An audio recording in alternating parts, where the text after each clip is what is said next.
Every parent or guardian has lived through some version of this exact domestic scene, right? Like, Yeah. it's Saturday, it is high noon. Oh, yeah. The classic weekend morning. Exactly.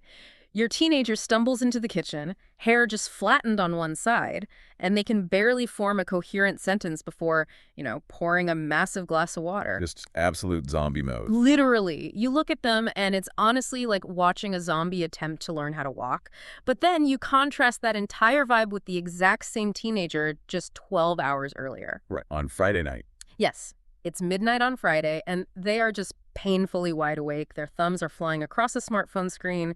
They are fully alert, and they're, promising themselves that they'll just watch one more video before going to sleep. And it is never just one more video. Never. So you witness this unbelievable contrast, and you just have to wonder what on earth is happening inside that head. So to figure that out, our mission for this deep dive is to completely decode the hidden biology of adolescent sleep. Which is so much more complex than people realize. Oh, totally. We are going to look at the neurological infrastructure of the teenagers in your life. Whether you are a parent trying to just survive the week, or an educator, or even just someone who is insanely curious about how the human brain develops. Yeah. Our goal today is to take that nightly bedtime battle and turn it into a collaborative family strategy. I love that. And we have a really fascinating set of materials guiding us through this today. We really do. We are drawing heavily from this incredibly detailed scientific article titled Sleep Science for Growing Minds. But we are pairing that hard neurological data with the behind-the-scenes prompt for an interactive PowerPoint workbook. Yeah, the one designed by the educational brand, right? Playprint Pal. Exactly, Playprint Pals. They specialize in taking really dense cognitive science and translating it into these brilliant, sticky visual metaphors. And those visuals are so helpful because, we are dealing with biological mechanisms that you literally can't see with the naked eye. But I feel like the biggest obstacle we have to clear out of the way first before we even get into those mechanisms is this stubborn cultural myth that sleep is just a powered down mode. Oh, the standby myth. Yeah. For the longest time, people just assumed going to sleep was like, putting a laptop on standby. You close the lid, the screen goes black, and the machine just sits there doing absolutely nothing until you open it back up in the morning. Which is so wrong. Yeah. The modern neurological data proves that assumption is entirely backwards. Sleep is not idle rest. Right. It is a highly active, really demanding construction site. When a teenager's head hits the pillow, their growing brain is actually initiating some of the most complex, metabolically taxing work of its entire 24-hour cycle. Wow. Yeah, and this work happens in a very specific, highly orchestrated sequence of 90-minute cycles. So the timing is really the key here. The sources point out that the work the brain does at, say, 11:00 p.m. is fundamentally different from the work it does at 4:00 a.m. Exactly. The early part of the night is heavily dominated by a phase called deep slow-wave sleep. Yay. Functionally, you can think of this phase as the brain's memory lock-in period. So during the day, when a teenager learns a new algebraic formula, or the specific footwork for a soccer drill, or even just the name of a new kid at school. All the daily data. Right. All that information is initially stored in a temporary holding area called the hippocampus. And the hippocampus is fantastic for short-term, rapid acquisition, but it has very limited capacity. It makes me think of a busy corporate office building. Like the short-term hippocampus is basically the receptionist's desk in the main lobby. Oh, that's a great analogy. Right, because during the day, the office is just complete chaos. Couriers are dropping off packages, papers are flying everywhere, files are just dumped in these chaotic piles on that front desk. And the receptionist is just overwhelmed. Exactly, just trying to keep up. Then the office closes. The night shift cleanup crew comes in, and that crew is our deep, slow-wave sleep. They take all those chaotic files from the front desk, they haul them back into the permanent filing cabinets in the cortex for long-term storage, and they take all the useless junk mail and just shred it. That is exactly it. That shredding and filing process is the defining biological feature of the first half of the night. Wow.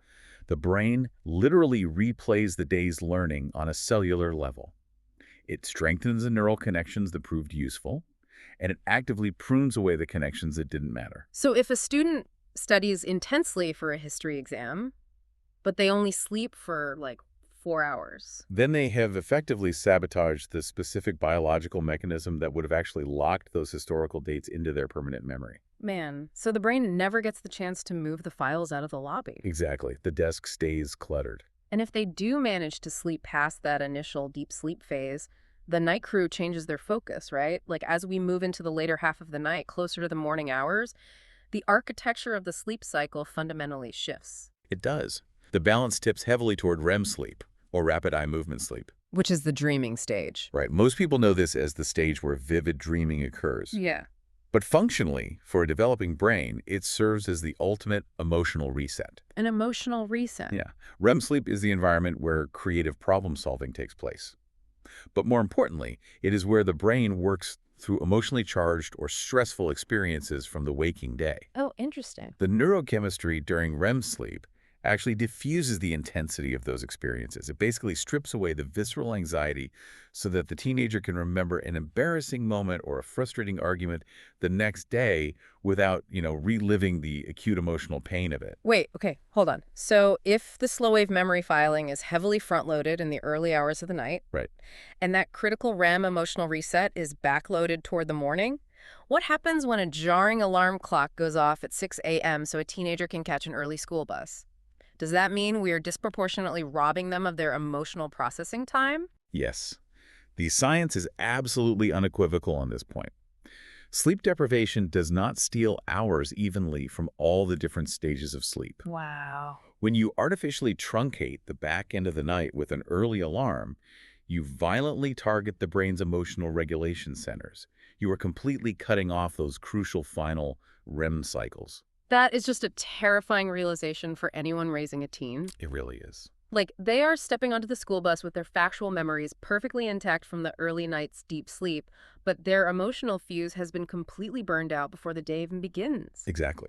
Which forces us to look at why teenagers are naturally missing that REM sleep in the first place. Right. When you see a teenager constantly staying up late and struggling to wake up, the immediate assumption is often that they're just being difficult or defiant or, just addicted to their phones. It's for sure. But the underlying driver of this behavior is entirely biological. And this is the part of the source material that I think is going to provide a massive wave of relief for a lot of people listening. We are talking about the teenage body clock. Yes, the circadian shift. Right. During puberty, a massive physical shift occurs in the circadian rhythm. The timing of their melatonin release changes dramatically. And as a reminder, melatonin is the hormone that acts as the biological signal to the brain and body that it is time to wind down and prepare for sleep. The sleep hormone. Exactly. In teenagers, compared to younger children or adults, the release of that melatonin is delayed by 1 to 2 full hours. Wow. So when the clock on the kitchen wall strikes midnight, physically and biologically, it genuinely feels like 9:00 p.m. to a teenager. Yes, their brain has not yet received the chemical signal that the day is over. And this biological reality just violently collides with the structural reality of our society, right? Specifically, early, middle, and high school start times. It's a complete mismatch. The teenager's biology is screaming at them to sleep from 11:00 p.m. to 8:00. But the school schedule demands they sleep from 11:00 p.m. to 6:30 a.m. Or even earlier for the bus. Exactly. And the inevitable result of this collision is chronic compounding sleep debt, and a phenomenon researchers actually call social jet lag. Social jet lag. I try to imagine what that would feel like for an adult. It would be like my boss mandating that I must go to sleep at 7 p.m. every single night. Oh, that sounds awful. Right. When the sun is still up, my body is warm, and I am not tired in the slightest. And then they violently wake me up with a blaring alarm at 3 a.m. to start my workday. Yeah, you'd be miserable. If I had to live like that every single day, of course I would be irritable. Of course my performance would drop. My biology would be in a constant state of panic. And to help visualize the sheer scale of that irritability, the Playprint Pals workbook uses a really brilliant slide metaphor called the seesaw. I love this one. It perfectly illustrates the architecture of the brain's emotional control center. So on one side of this biological seesaw, you have the amygdala. The amygdala is this ancient part of the brain responsible for generating rapid, raw, instinctive emotional reactions. The fight or flight stuff. Exactly. And then on the other side of the seesaw, you have the prefrontal cortex. This is the highly evolved, logical, evaluating side of the brain that is supposed to control, contextualize, and moderate those raw reactions from the amygdala. So in a well-rested brain, that seesaw is perfectly balanced. Right. The prefrontal cortex acts like a firm, moderating hand. It allows you to feel a sudden flash of frustration when something goes wrong, but it steps in to stop you from, like, throwing your laptop out the nearest window. Exactly. Gives you that pause. Yeah. But sleep debt fundamentally damages that mechanism. It throws off the balance. Completely. It weakens the prefrontal cortex and simultaneously hyperactivates the amygdala. The neural connectivity between the two areas actually degrades. Wow. The functional imaging studies referenced in our sources show that after a night of restricted sleep, the amygdala becomes measurably more reactive to negative stimuli. The moderating hand is completely removed. So the teenager doesn't just feel physically tired, they feel more like the volume on every single emotion is turned up to a 10. A minor passing comment from a younger sibling doesn't just annoy them, it lands as a devastating, targeted insult. Everything is amplified. A small setback on a history paper doesn't just cause frustration, it feels like an absolute life-ending catastrophe. Because the seesaw is tipped entirely to one side. The amygdala is elevated, reacting aggressively to every tiny provocation, and the prefrontal cortex is essentially just asleep at the wheel, unable to provide any perspective or restraint. Precisely. So the biological deck is already stacked so heavily against them with this shifted melatonin clock. But we cannot look at the modern sleep crisis without examining the environmental factor that is essentially throwing gasoline onto this biological fire. Right. We have to talk about screens. Yes. The Playprint Pals workbook visualizes the smartphone as a two-headed monster. Two heads. It is a vital distinction because screens harm adolescent sleep through two entirely separate mechanisms. And most people, they only focus on the first one. And the first mechanism is physiological, right?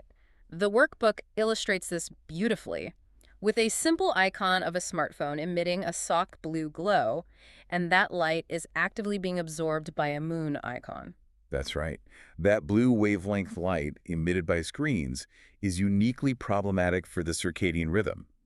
When that specific wavelength of light hits the receptors in the eye, it sends a powerful signal to the brain that the sun is still shining. It tricks the brain. Exactly. It actively suppresses the production of melatonin. So for a teenage brain that is already struggling with a biologically delayed melatonin release, staring at a bright screen compounds the problem. It tricks the brain into delaying sleepiness by another 30 to 60 minutes, or honestly even more. Okay, but let me push back on that for a second. If the screen's glow is just tricking their brain into thinking the sun is still up, why can't we just use those blue light blocking glasses? Glasses. Right. I see those advertised everywhere as the ultimate sleep hack. Couldn't a teenager just put those on or switch their phone to dark mode and keep happily scrolling through social media until midnight without damaging their sleep? That assumption is incredibly common, and it is exactly why the source material emphasizes the second head of the monster. The second head. Yes. The second mechanism is entirely psychological. The workbook visualizes this with an icon of a rapidly beating heart positioned right next to a brain. It represents the actual content on the screen. Oh, right. The videos, the messages, the endless feeds. Yeah. A stressful dynamic in a group chat, the rapid-fire dopamine hits of a TikTok feed, the anticipatory pull of waiting for a notification. All of that content significantly raises physiological arousal. It revs the engine. Right. It activates the sympathetic nervous system. Even if the screen's brightness is turned all the way down and absolutely every wavelength of blue light is blocked by specialized glasses, the brain remains highly engaged and vigilant. So it's not just the light. Not at all. It is essentially running at full speed on a treadmill. You cannot run at a full sprint on a treadmill, hit the stop button, and expect your body to immediately transition into a state of deep relaxation the moment you step off. Man. So you have a biology that is pushing their sleep window naturally later, paired with highly addictive, arousing screen content that is keeping their nervous system spiked. That's the perfect storm. It really is. So how does a listener actually address this in their own home, like without triggering a massive door-slamming fight every single night? The single most crucial transition we can make, and honestly the absolute focus of this deep dive, is moving the framework from issuing rules to explaining biology. Discussing biology instead of rules. Exactly. The Playprint Pals material distills this into a core philosophy. Make it a conversation, not a command. I like that. If you walk into a teenager's room at 10:30 p.m. and simply command them to turn off their phone and go to sleep, you are fighting a losing battle. You're fighting their hormonal clock, their nervous system, and their developmental need for autonomy all at once. Yeah, that's not going to end well. No. Instead, the strategy is to sit down during the day when everyone is calm and actually explain the underlying biology to them. Just lay it out. Right. You tell them, look, your body clock genuinely runs later than mine does. When it is midnight, your brain feels like it is 9:00 p.m. That is a biological fact. It is not a character flaw. It is not laziness. Oh, removing that moral judgment has to be incredibly powerful. It changes everything. Imagine being told for years that you are undisciplined, or that you are intentionally staying up too late just to be difficult, when in reality, your body is fighting against you. Exactly. When you remove the stigma, you drastically reduce their defensiveness. You open the door for a genuine partnership in co-creating a functional schedule. It is the difference between treating the teenager as a disobedient passenger in the back of an airplane versus treating them as your co-pilot who is helping you navigate a really tricky, dangerous flight schedule. I love the co-pilot analogy. Yeah, because by putting the blame entirely on the biology, the parent and the teenager are suddenly sitting on the exact same side of the table, fighting a common enemy, which is sleep debt. It's a perfect way to look at it. And for listeners who want to dive deeper into how to facilitate these specific conversations, our sources highly recommend 3 foundational books. Oh, nice. What are they? Well, first is Matthew Walker's Why We Sleep, which provides comprehensive, accessible science on why sleep impacts every organ in the body. Then there's Julie Wright and Heather Turgeon's The Sleep-Deprived Teen, which offers highly practical, family-tested frameworks adapted specifically for adolescents. Very relevant. And finally, Poe Bronson and Ashley Merriman's Nurture Shock, which features a widely cited chapter that beautifully breaks down the hidden costs of children's sleep loss. Those are fantastic resources for the long game, but let's get ruthlessly practical for the listener who wants to make a tangible change tonight. Let's do it. We understand the science now. We know how to have the collaborative, biology-focused conversation where our teenager becomes our co-pilot. What are 3 simple, specific routines that a family can implement immediately to start fixing this? Okay, so routine number 1 is establishing a 30 to 60-minute buffer. Screen buffer. Right. The literature is very clear that trying to ban screens entirely is usually an exercise in futility. I mean, it is unrealistic and it breeds unnecessary conflict and sneaking around. Oh, for sure. Instead, the goal is to work with the teenager to create a non-negotiable buffer zone right before lights out. Okay, so this is the time to utilize low-stimulation activities like reading a physical book, having a quiet conversation, or even just dimming the overhead lighting in the house to help coax that delayed melatonin along. Yes, and crucially, establishing this buffer zone means actively shifting heavy cognitive homework earlier into the evening. Oh, that makes sense. A teenager cannot be wrestling with complex calculus problems or writing a stressful essay at 10:30 p.m. and expect their brain to seamlessly slide into sleep by 11:00 p.m. The cognitive load has to be moved away from the bedtime boundary. You have to give the brain that transitional period to downshift out of the high arousal state. Exactly. Okay, so that's the buffer. Routine number 2. Consistency over catch-up. The sources state that we need to stop the Saturday sleep marathons and that going to bed and waking up at roughly the same time on weekends is vastly better for the circadian rhythm. Right, because the body clock thrives on predictability. Now I have to stop you there because that sounds incredibly harsh to a lot of parents. I know it does. If I watch a teenager drag themselves out of bed on 4 or 5 hours of sleep every single day during the school week, letting them crash and sleep until noon on Saturday feels like the only humane option. Feels like mercy. Right. Aren't they finally paying off that massive sleep debt they've accumulated? It absolutely feels compassionate in the moment, but biologically, it is a devastating trap. The scientific literature specifically addresses this misconception. The brain's sleep architecture does not function like a financial bank account. You cannot pay back a 15-hour sleep debt accumulated over the week with one massive 12-hour binge on the weekend. So what is actually happening when they sleep until noon on Saturday? They are actively restarting the cycle of social jet lag. By sleeping in that late, they are pushing their already delayed circadian rhythm even further back. Oh, wow. It guarantees that when Sunday night rolls around, they will not be tired at an appropriate time. Huh? Falling asleep for school on Monday morning becomes an absolute disaster, and they kick off the new week already completely exhausted. That makes so much sense. Consistency, keeping that wake-up time relatively anchored even on weekends, prevents that dramatic shift. Okay, that is a tough pill to swallow, but the biological logic makes perfect sense. Keep the anchor in place. Right. Which brings us to the final strategy, routine number 3. the morning light reset. This is perhaps the easiest, cheapest, and most immediate biological lever a family can pull. You use natural sunlight as a tool to reset the clock. The absolute moment the teenager wakes up, they need immediate exposure to natural light. So you literally just walk in and throw the curtains wide open. Open the curtains, or better yet, have them take a short 5-minute walk outside while they eat breakfast. Oh, that's good. That natural sunlight hitting the eyes sends a profound, undeniable signal to the brain's master clock that the day has officially begun. It shuts off any lingering melatonin production. It's an override switch. Exactly. Yeah. Done consistently, it strongly anchors the body clock and can actually help partially counteract that delayed adolescent rhythm. It is such an actionable, simple step. Open the blinds and let the biology do the work. It really works. When we look at all this together, if there is one overarching realization for you to take away from this deep dive, it is a complete reframing of what sleep actually is. Sleep is not a luxury. It is not a treat. It is definitely not a reward for finishing your homework early. It is the fundamental, non-negotiable neurological infrastructure required for learning, memory retention, and baseline emotional resilience. And when that critical nighttime construction period is cut short night after night, the negative effects rarely announce themselves clearly as a sleep problem. No, they wear elaborate disguises. They really do. Chronic sleep debt shows up disguised as sudden forgetfulness, or as extreme, uncharacteristic irritability. Or as a sharp drop in athletic or academic focus, or even just a massive emotional breakdown over something as trivial as, like, a misplaced shoe. Exactly.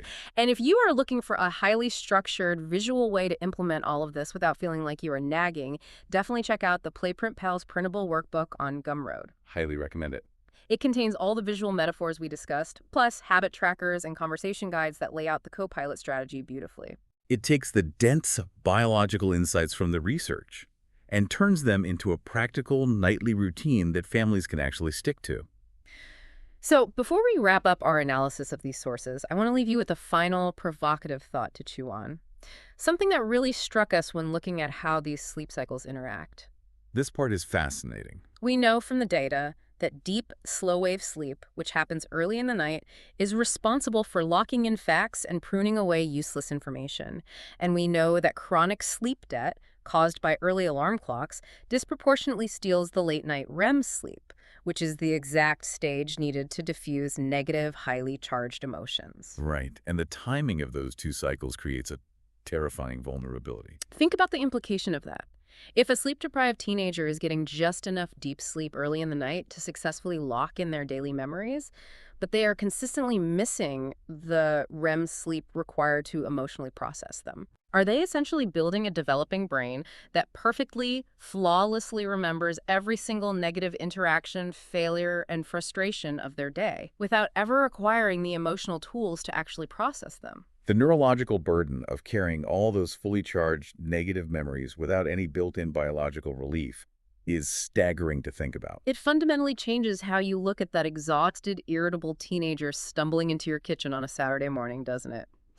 Thank you so much for joining us on this deep dive. We'll see you next time.